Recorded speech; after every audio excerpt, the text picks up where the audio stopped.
The Chimes of Freedom by the most recent winner of the Nobel Prize for Literature, Bob Dylan. Far between sundown's finish and midnight's broken toll, we ducked inside the doorway,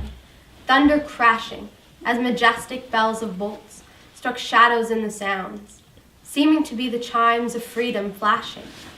flashing for the warriors whose strength is not to fight, flashing for the refugees on the unarmed road of flight, and for each and every underdog soldier in the night, and we gazed upon the chimes of freedom flashing. Through the city's melted furnace, unexpectedly we watched, with faces hidden as the walls were tightening, as the echo of the wedding bells before the blowing rain dissolved into the bells of the lightning, tolling for the rebel, tolling for the rake, tolling for the luckless, the abandoned and forsake, tolling for the outcast, burning constantly at stake.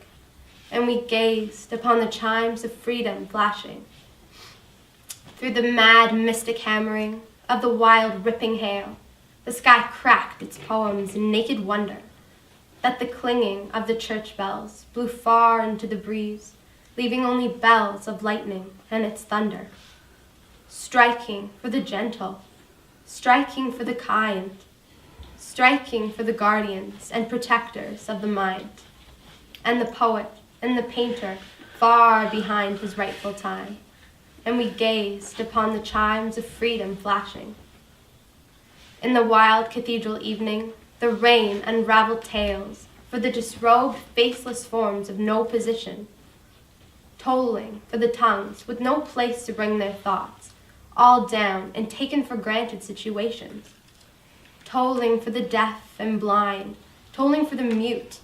for the mistreated mateless mother, the mistitled prostitute, and the misdemeanor outlaw, chained and cheated by pursuit. And we gazed upon the chimes of freedom flashing. Even though a cloud's white curtain in a far-off corner flared, and the hypnotic splattered mist was slowly lifting, electric light still struck like arrows, fired but for the ones condemned to drift, or else be kept from drifting, tolling for the searching ones on their speechless, seeking trail,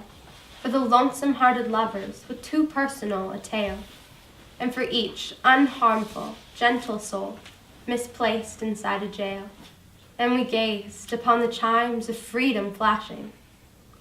starry-eyed and laughing, as I recall when we were caught, trapped by no track of ours, where they hang suspended, as we listened one last time, and we watched with one last look, spellbound and swallowed till the tolling ended, tolling for the aching ones whose wounds cannot be nursed, for the countless, confused, accused, misused, strung out ones and worse, and for every hung-up person in the whole wide universe. And we gazed upon the chimes of freedom flashing.